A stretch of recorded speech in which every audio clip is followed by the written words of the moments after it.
Good evening, dear student. Today we are moving towards the last part of this unit, that is Maxwell's equation.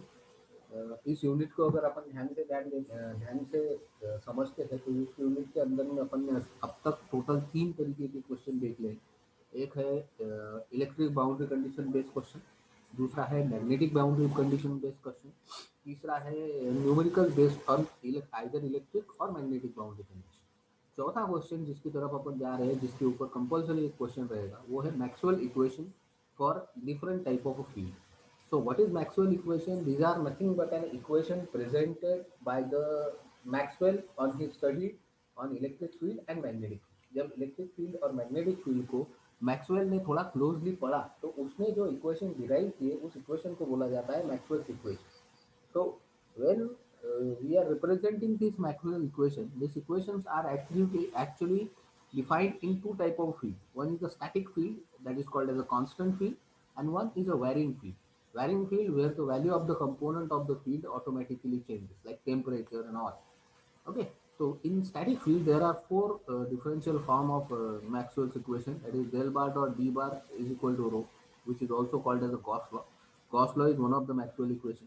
Then del bar dot b bar is equal to 0, second Maxwell equation. Then del bar cross e bar is equal to minus del b by del t, third Maxwell equation. Then del bar cross h bar is equal to j bar plus jd bar is equal to fourth Maxwell equation. तो अपने को third और fourth का proof भी देखने हैं, ठीक है। अगर इंटीग्रल फॉर्म में इसी चारों इक्वेशन को एक्सप्रेस करना है तो वो किस तरीके से एक्सप्रेस कर सकते हैं अपन, किस तरीके से एक्सप्रेस कर सकते हैं अपन, integration of five D S, integration of phi ds is equal to q, integration of b ds is equal to 0, integration of e bar dot dl by is equal to minus d phi m by dt, and integration of h dl bar is equal to I plus I। ठीक है, तो इसके ऊपर base अपन Maxwell के equation देखने से पहले कुछ थ्योरेटिकल कंसेप्ट देख लेते हैं। जैसे टाइम वैरिंग फील्ड मतलब क्या होता है? The field which is constant with respect to time और independent of time is called as a static field और constant. The field which will vary with respect to time, मतलब अगर आपने आए इस रूम का टेम्परेचर मेजर किया, अभी का टेम्परेचर आपको मिल गया 30 डिग्री सेल्सियस, मान के चलो, और आधे घंटे के बाद आने के बाद आपको टेम्परेचर मेजर करने के बाद आपको आंसर में मिला 25 डिग्री सेल्सियस। तो टाइम के हिसाब से यहाँ पर टेम्परेचर अगर एक फील्ड है तो वो क्या हो रही है, चेंज हो रही है। तो इस तरीके के फील्ड को बोलते हैं टाइम वेरिंग फील्ड, जिसके अंदर का सबसे इंपॉर्टेंट फैक्टर है डिस्प्लेसमेंट करंट और ID current. ID I indicate the current, D indicate the displacement. The current obtained due to the actual movement of electron is called as a displacement current. The current is obtained due to the time varying electric field is also called as a displacement current. तो displacement current को दो तरीके से recognise किया जाता है। The current which is actually happening और actually generated by the movement of electron. What is mean by actually? अगर टेम्परेचर कम या ज्यादा हुआ तो इलेक्ट्रॉन की पोजीशन कम या ज्यादा होगी, वो ज्यादा एनर्जी से मूव करेंगे एक दूसरे की तरफ, ज्यादा एनर्जी से मूव करेंगे एक दूसरे की तरफ, ठीक है। तो उसको बोलेंगे अपन, उस वक्त जो करंट जनरेट होगा उसको अपन डिस्प्लेसमेंट करंट बोल सकते हैं। या जो टाइम वेरिंग फील्ड के कंपोनेंट की वजह से जनरेट हो रहा है उसको भी अपन डिस्प्लेसमेंट करंट बोल सकते हैं। इसको समझने के लिए एक सिंपल एग्जांपल मैंने लिया है। दो कैपेसिटर प्लेट मैंने ली है, जिसके बीच में मैंने एक बैटरी कनेक्ट कर दी है, और इस बैटरी में से अब करंट इन दो कैपेसिटर प्लेट की तरफ पास हो रहा है। तो देखो कैसे रिप्रेजेंट किया है मैंने। Consider a capacitor. Let time varying T power supply is applied to the capacitor. This will set time varying capacitor between two plates. According to Gauss law, electric flux emerging from the parallelepiped is always equal to the net charges enclosed.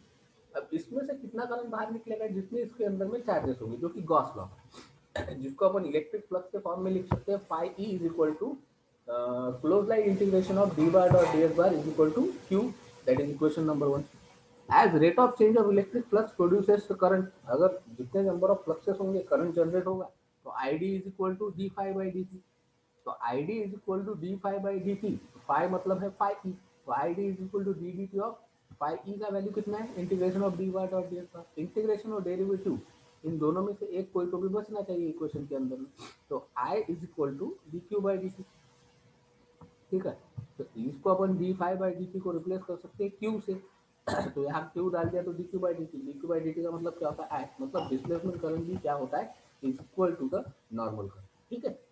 Maxwell equation for static and time varying field. तो ये जो अपन ने example देखे उसके अंदर में theoretically Maxwell के 4 equation integral form में रिप्रेजेंट किए, उसकी डेफिनेशन अपन समझने की कोशिश करें। ठीक है। In Maxwell's first equation, according to Maxwell's first equation, it was related to Gauss law. Gauss ने पढ़ा।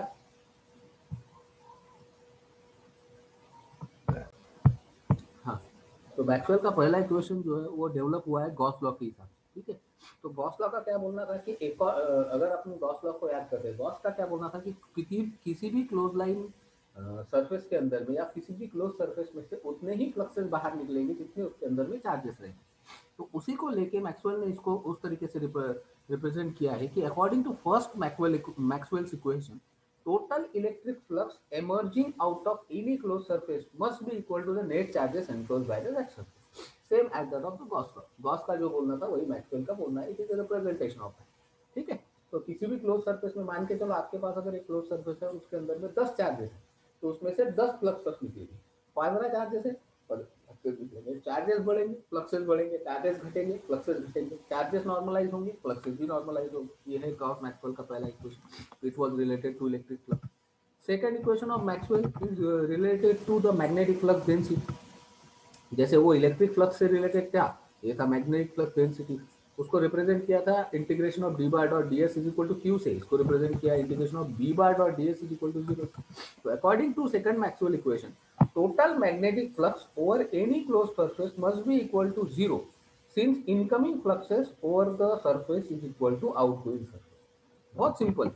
अगर आपने एक इलेक्ट्रिक वायर लिया, उसमें से करंट पास किया और उसके बाजू में मैग्नेट रखा, तो वो करंट जो है वो अपने आजू बाजू में मैग्नेटिक फील्ड पैदा करेगा, जिसकी वजह से नॉर्थ पोल ऑफ मैग्नेट की तरफ मैग्नेटिक लाइन ऑफ फोर्सेस लगेगी। तो वो पूरी की पूरी magnetic line of forces north को साउथ की तरफ शिफ्ट करेगी। मतलब आने वाली पूरी की पूरी नॉर्थ से साउथ की तरफ जाएगी, तो कोई भी बचेगा नहीं। तो बचेगा नहीं मतलब answer will be equal to C. ये है simple Maxwell representation of his second equation। Then Maxwell's third equation.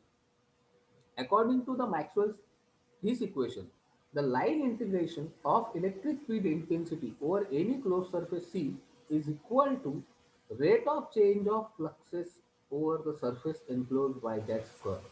मतलब इस इक्वेशन का मतलब क्या है कि अगर आप किसी क्लोज लाइन के ऊपर इंटीग्रेशन लगा के उसका इलेक्ट्रिक फील्ड इंटेंसिटी निकालते हो, तो आपको वो उतना ही मिलेगा जितना rate of change of magnetic flux होगा। मतलब ये पहला मैक्सवेल का इक्वेशन है जो बात कर रहा है इलेक्ट्रिक फील्ड का मैग्नेटिक फील्ड के साथ क्या रिलेशन है उसके ऊपर। It is the combined relationship between electric field and magnetic field which is represented as close line integral E bar dot D L bar is equal to minus D by M bye.